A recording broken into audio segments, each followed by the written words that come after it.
Imagine this for a second. You're an athlete, totally dedicated, pushing yourself every day. But there's this nagging thing. Your ankle just keeps giving way. That awful instability again and again. It's way more than just a simple twisted ankle. We're talking about chronic ankle instability, or CAI. And it's actually surprisingly common. It can really throw off performance, confidence, maybe even end careers.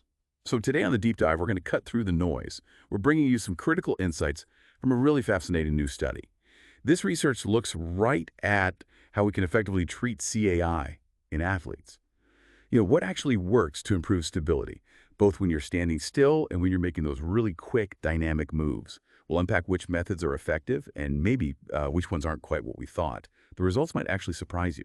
Okay, the study we're digging into today, it's called Effects of Different Intervention Methods on Postural Control in Athletes with Chronic Ankle Instability. A randomized controlled trial. It was published in the Journal of Sports Science and Medicine. That's volume 24, pages 332 to 340. Online publication was June 1st, 2025. And the authors are Xiaoya Zhang, Jianxin Wu, Liang, Ruan, and Gao. Right, so our mission today is basically to boil down the key findings from this work. We'll look at two different intervention methods. One's pretty traditional, well-established. The other, a bit more cutting-edge, neurophysiological.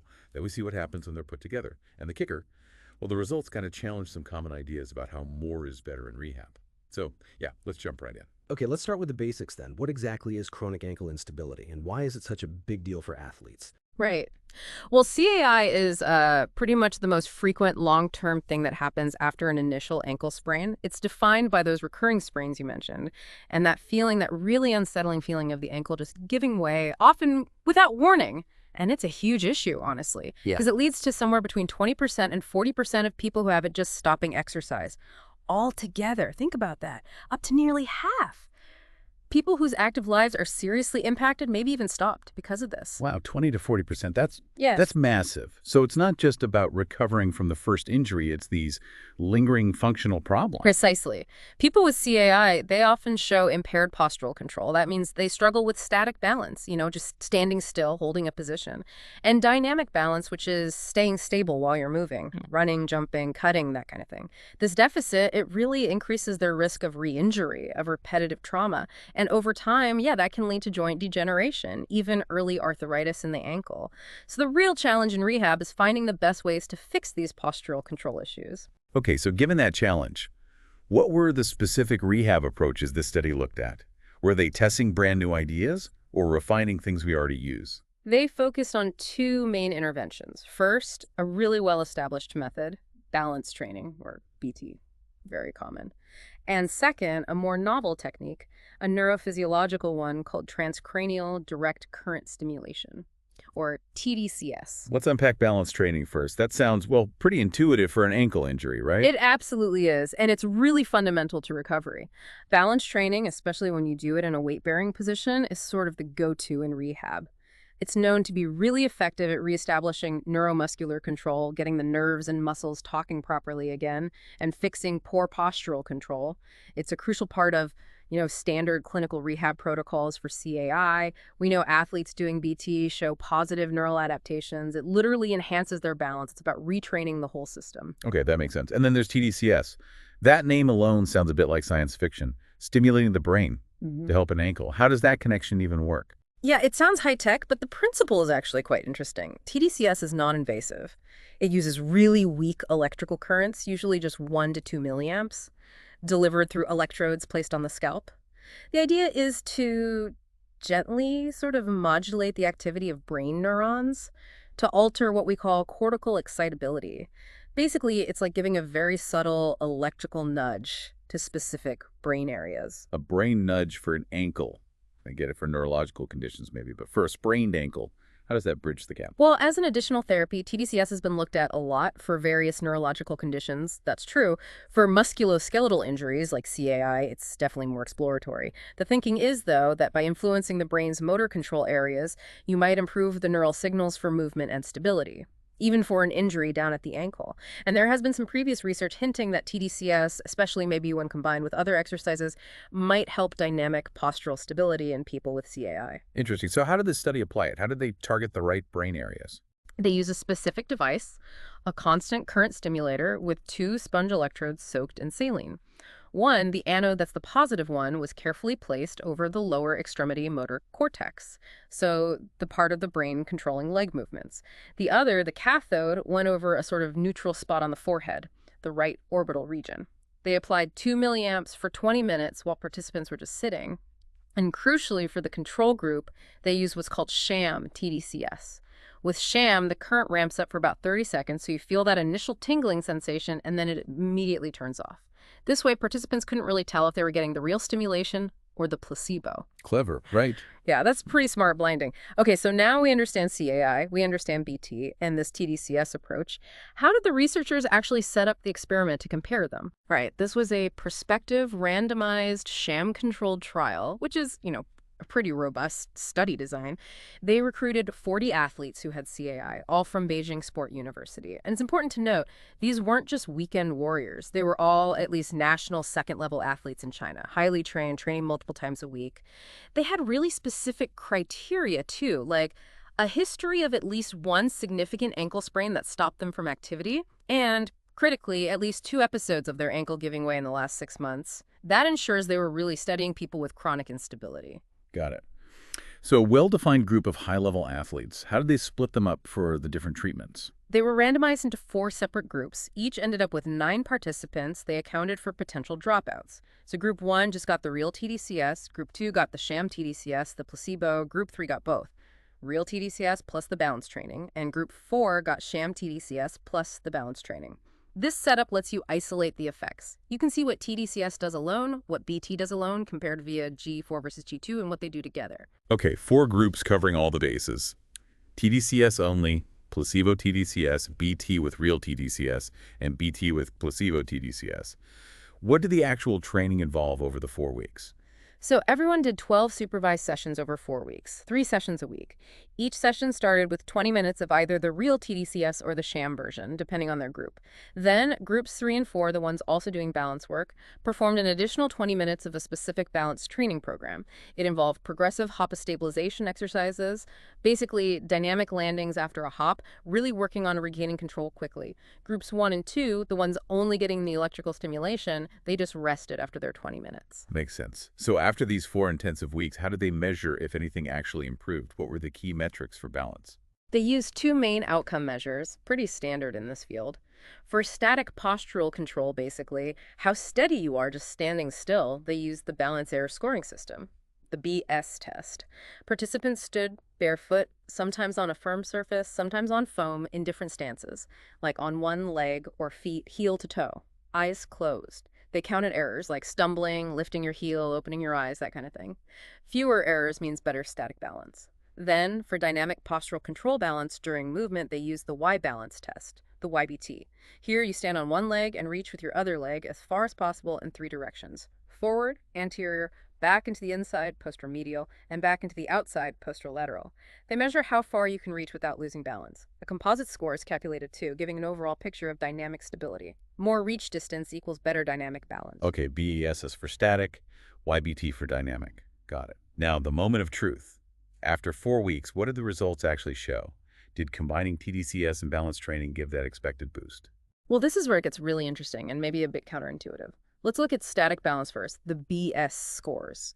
Compared to their baseline scores before the study, the TDCS-only group, G1, the TDCS plus BT group, G3, and the sham TDCS plus BT group, G4, all showed significant improvements. They made fewer errors on various BS tasks, including the tricky single-leg stance on foam and the total BSS score. So definite improvement in static balance for those groups. Okay, wait. So TDCS alone have static balance, and any group that got balance training also improves static balance, even if the TDCS part was fake.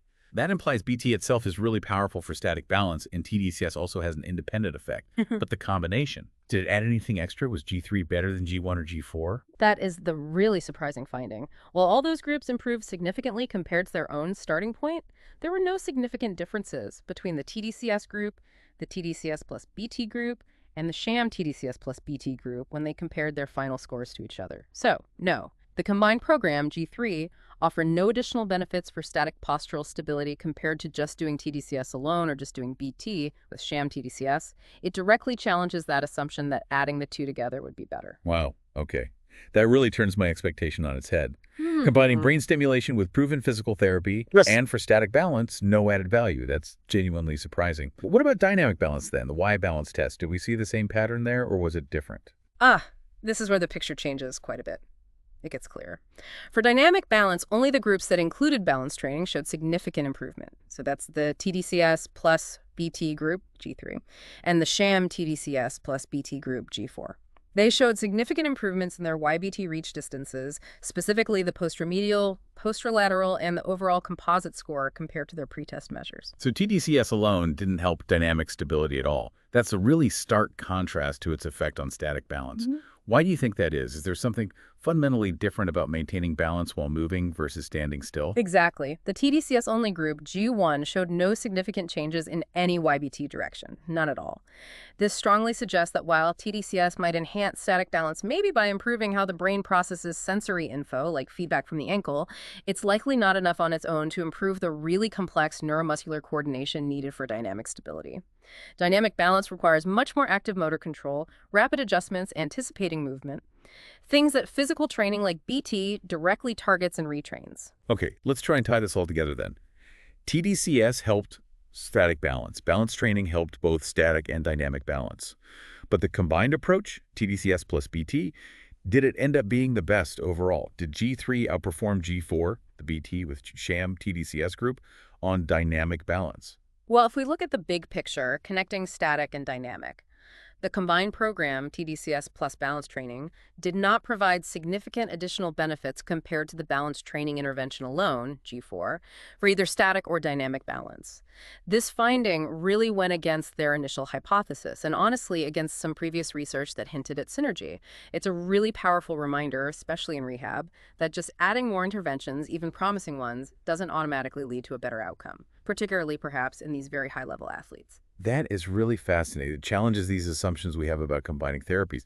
Why do you think that happened? Why didn't the combined approach offer superior benefits here? That's the million-dollar question, right? And the researchers suggest a couple of potential reasons. First, remember who these participants were. Collegiate athletes performing at a very high national level. Their existing motor skills, their balance control, might already be so refined that they hit a ceiling effect. Essentially, their balance might have already been so good, there just wasn't much room left for significant improvement, no matter what combination of therapies you threw at them. It's hard to measure big gains when you're already near the top. Okay, so they were already operating at such a peak level. The interventions maybe had less impact, less room to show a difference. That makes intuitive sense. Precisely.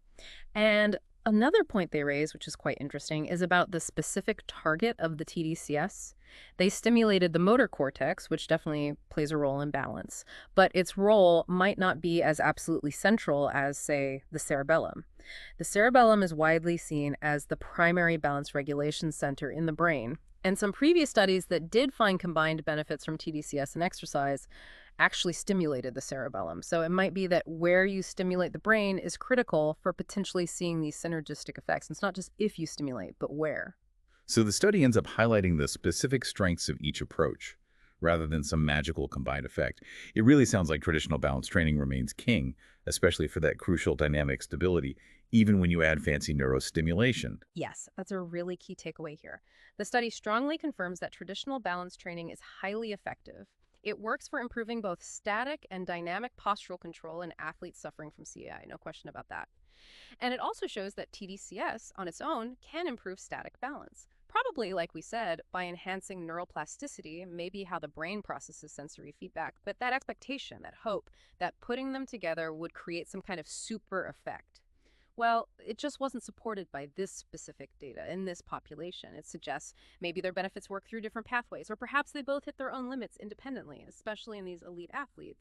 Okay, so this deep dive has revealed some really crucial and frankly quite surprising insights for anyone dealing with chronic ankle instability, particularly athletes. We learned that a 4-week program of either transcranial direct current stimulation, TDCS, or traditional balance training, BT, or even BT combined with a sham TDCS can significantly improve static postural stability. holding steady. However, and this is a big however when it comes to dynamic stability, the kind you absolutely need for quick cuts, jumps, agility. Only the interventions that included balance training actually worked. And the really standout finding, combining TDCS and balance training did not seem to offer any extra benefits beyond what each intervention could do on its own in this group. Right. And it's always important to remember the study's limitations, too. Firstly, they didn't do a longer follow-up. We don't know if these effects lasted weeks or months later. That would be really valuable information. Secondly, as we talked about, these were elite collegiate athletes. Their high level of fitness and ability might have masked some effects, or their results might not perfectly translate to, say, recreational athletes or older adults. Generalizability is a question. And finally, the researchers themselves noted they didn't use force plates or posturography, which is often considered the gold standard for measuring tiny balance adjustments. Yeah. Future studies could maybe integrate that for even more precise data. So for you, the listener, if you're navigating rehab for CAI, or advising someone who is, this study really underscores the fundamental importance of that traditional balance training, especially for getting back to dynamic activities. While TDCS shows some promise for static balance, it doesn't look like a standalone magic bullet based on this, nor is it necessarily better when just added on top of BT, at least not for these athletes. It's never quite as simple as we hope, is it? Just adding two good things doesn't always make a super thing. And this really leads us to a fascinating question, something to think about for future research and maybe for your own approach. How can we get better at refining and personalizing rehab, moving beyond just simple combinations to really figure out what works best for each specific individual, especially those already performing at a very high physical level? Absolutely. We hope this deep dive into the latest sports science has given you some valuable knowledge, maybe challenged a few assumptions along the way. If you found this insightful, please do make sure to follow our channel, turn on those notifications so you don't miss our next deep dive into cutting-edge research like this. And you can find the full article we discussed today. Again, that's effects of different intervention methods on postural control in athletes with chronic ankle instability. Our randomized controlled trial by Zhang, Liang, Ruan, and Gao. It's in the Journal of Sports Science and Medicine, published online June 1st, 2025. Definitely worth a read if you want to dive even deeper into the details yourself.